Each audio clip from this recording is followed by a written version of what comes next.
Good afternoon.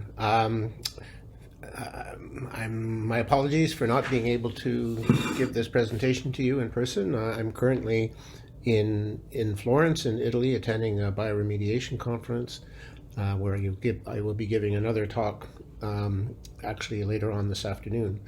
But today I want to talk to you about some work we've been doing about degradation of UVC-treated PolyLactic acid. So in the talk, I'm going to talk about what is polylactic acid, and then what's the problem with polylactic acid, what are the objectives of the research, which were basically, can enzymes be used to degrade polylactic acid, and can UV irradiation be used as a pretreatment to enhance PLA biodegradation. Then I'll summarize the results and finish with some conclusions. So firstly, what is polylactic acid? It's a biopolymer composed of lactic acid subunits. There are two isomers. So we have L-lactic acid or D-lactic acid, and they can be polymerized into a structure with ester bonds. And then you can have poly-L-lactic acid or poly-D-lactic acid, or you can have a mixture of L and D subunits, so you can have poly-LD lactic acid, and they each have slightly different physical and thermal properties. Poly-L-lactic acid is the plastic that we get in commercial products, like plastic bags and drinking lids and things like that. So what's the problem with lactic acid, with PLA? Well, it's marketed as a compostable bioplastic, but it's not biodegradable at ambient temperature. PLA can biodegrade in industrial compost systems where the temperature is consistently at 55 to 65 degrees, because the glass transition temperature is around 58 degrees.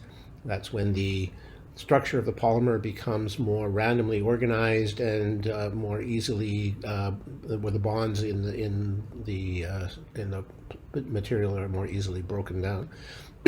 However, it doesn't degrade at ambient temperatures. If you put it in your garden compost, which is usually less than 30 degrees, or landfill sites, or in the wider environment, it doesn't degrade. And so in this photograph here, we see a polylactic acid bag, the kind that you get at the grocery store that says it's compostable. A colleague of mine, Dr. Richard Sparling, in microbiology, is an avid farmer like myself, gardener like myself, and he put some bags in his garden compost, and this bag has been in his garden compost for 4 years, and you can still see the printing on the bag.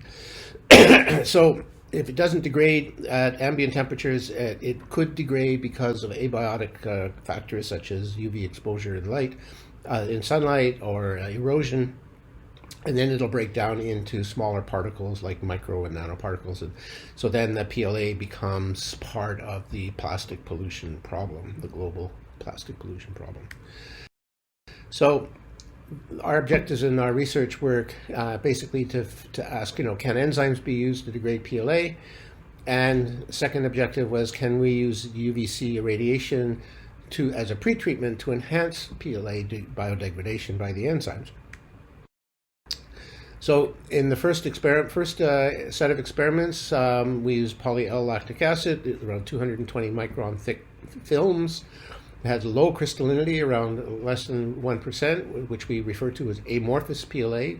It's not 100% amorphous, but we just call it amorphous to differentiate it from the high crystallinity or semi-crystalline PLA, which has a crystallinity of about 47%. And we used commercial Proteinase K at 2 milligrams per milliliter in our chemical reactions. So the experimental approach was basically, we had PLA films, which we either were untreated or exposed to Proteinase K for various periods of time. And then we did a series of different kinds of analyses to figure out what actually happened to the PLA itself. So the first set of experiments was we're looking at weight loss, the weight loss percentage of PLA after Proteinase K treatment. The amorphous and semi-crystalline PLA treated with Proteinase K for up to 192 hours. So we can see from panel A here that the blue columns, these are the amorphous PLA films, were degraded. They had much greater weight loss and much faster weight loss than the orange bars, which were the semicrystalline, which took and they were degraded to much less extent than the amorphous ones. Then, if we look at the amorphous and semicrystalline PLA treated with Proteinase K for 4 days or 96 hours versus 16 days in which fresh enzyme was added every 96 hours or every 4-day intervals, we see that in the amorphous treated enzyme for 4 days, we got, close to 20% degradation. But for 16 days, with repeated addition of the enzyme every 4 days, we got close to 80% degradation or weight loss. In the semicrystalline PLA, there's more resistant to enzymatic degradation. So after 4 days of exposure, the crystalline stuff, semicrystalline PLA had a lower level, maybe 10% degradation of weight loss, and the 16-day experiment with fresh enzyme added every 4 days, we got up to say 40 to 50% degradation.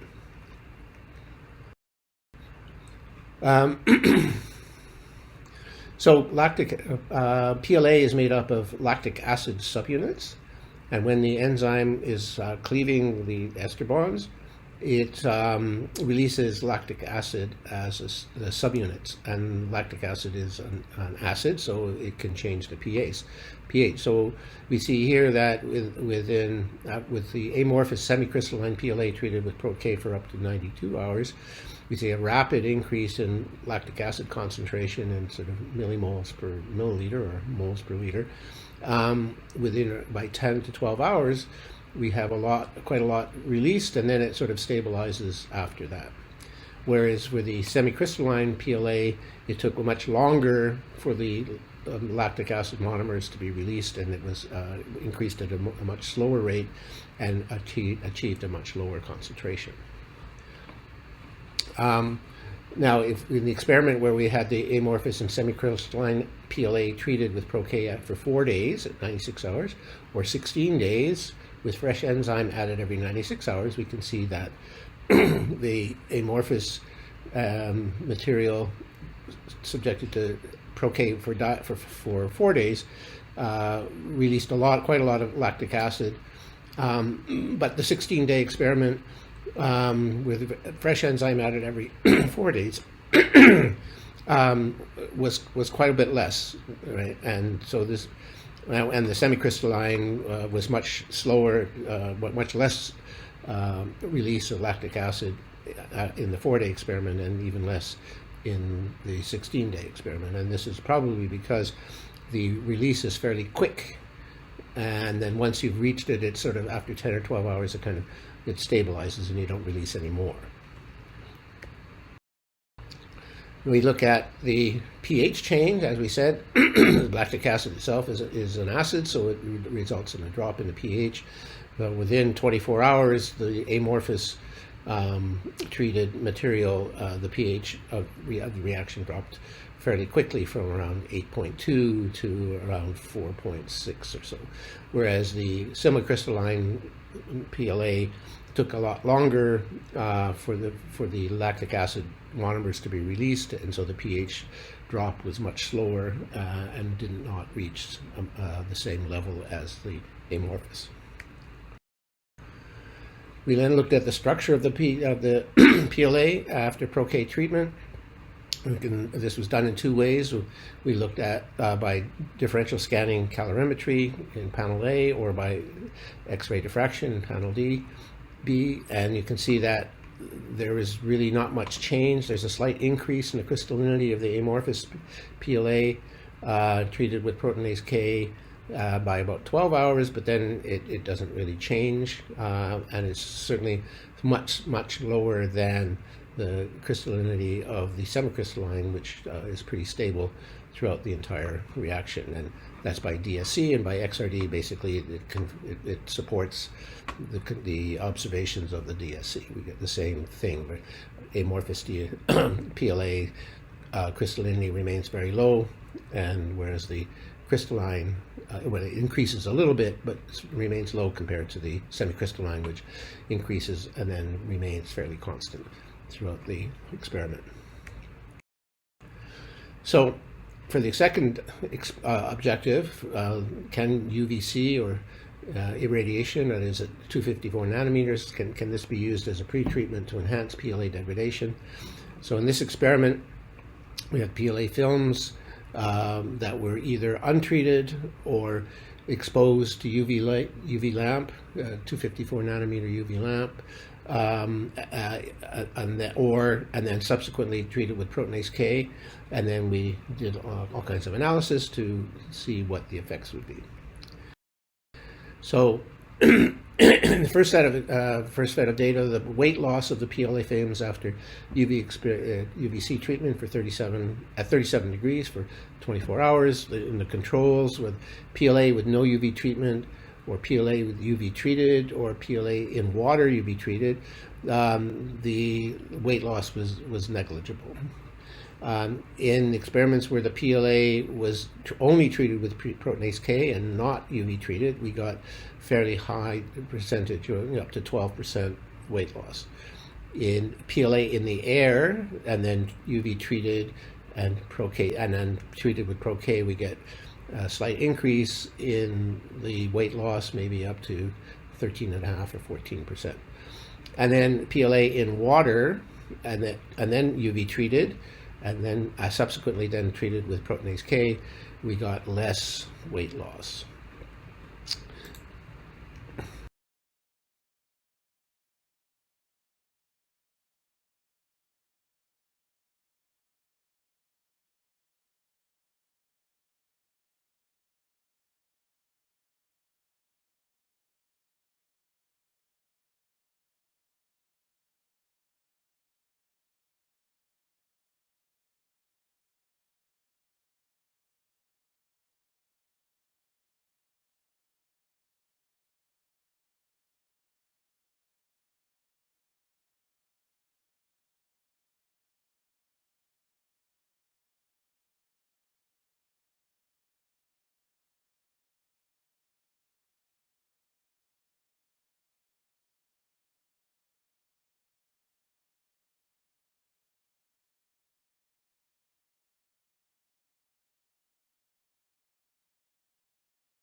If you look at the change in structure, looking at the percent crystallinity, or the XCX, and the glass transition temperature, or TG, the crystallization temperature, the TC, and the melting temperature, TM, of the films after different treatments.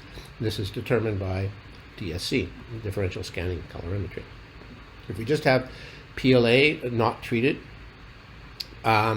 we have the glass transition temperature is around 60, the crystallization temperature is around 100 or so, and the melting temperature is around 165.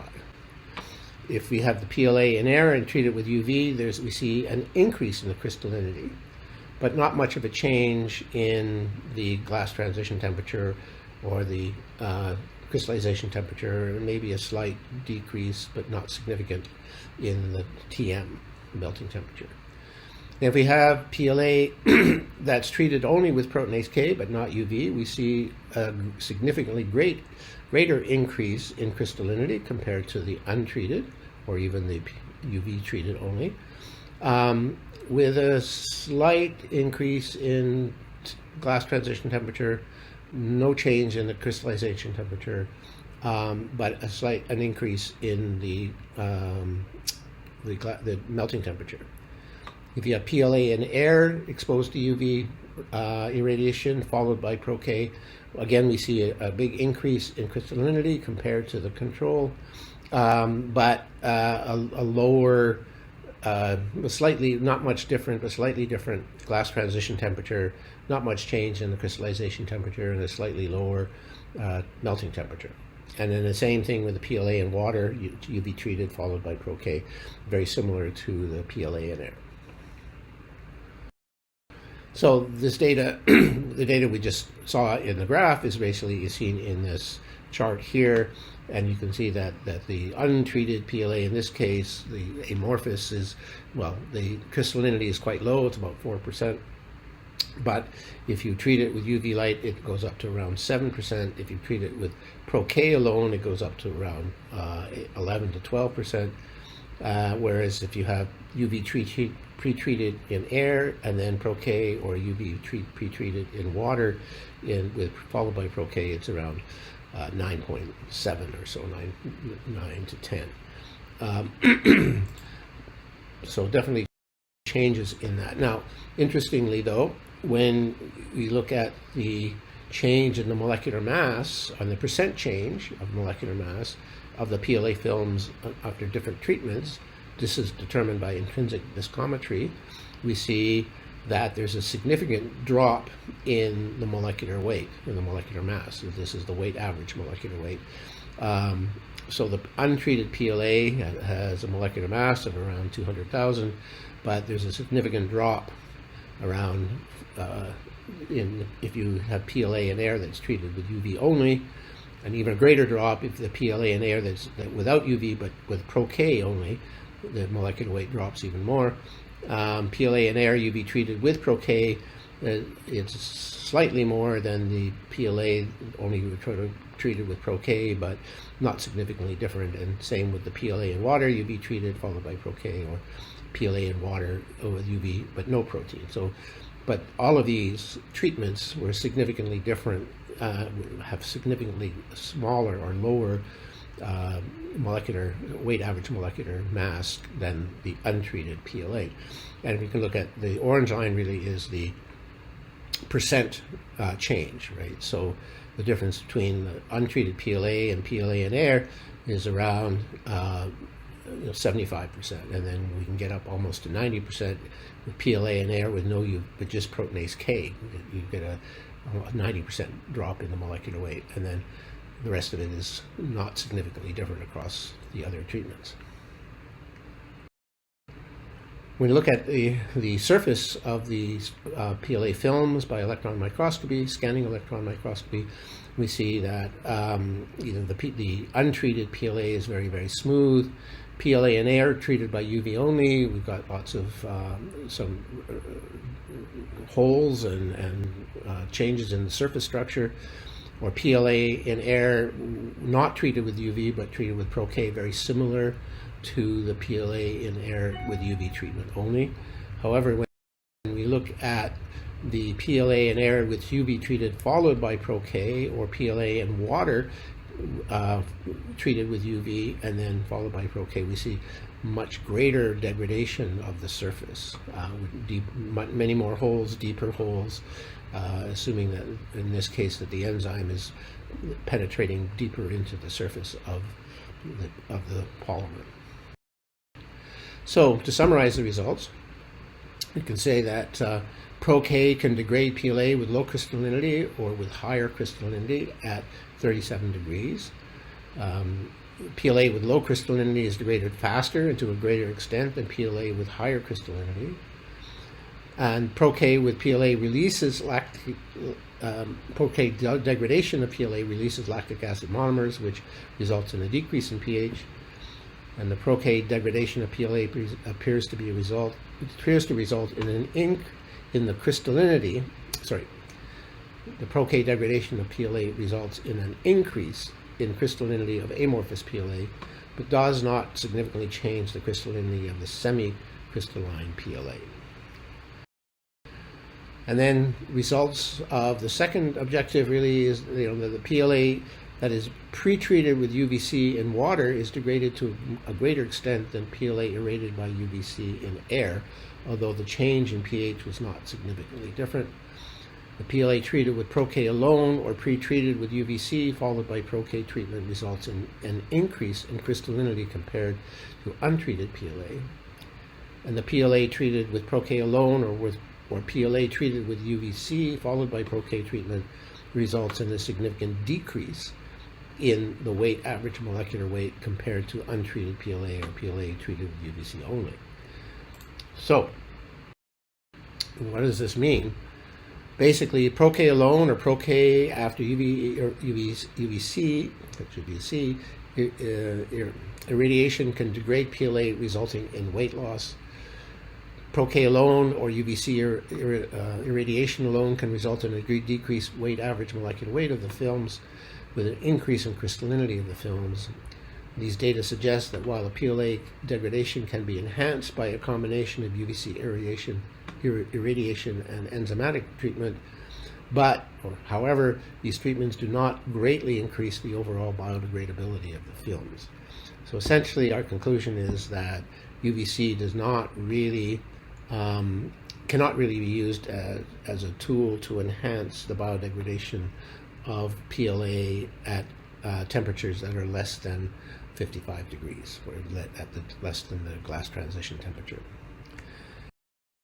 Thank you very much. Hope you found that interesting. I will be standing by, I think, to answer questions.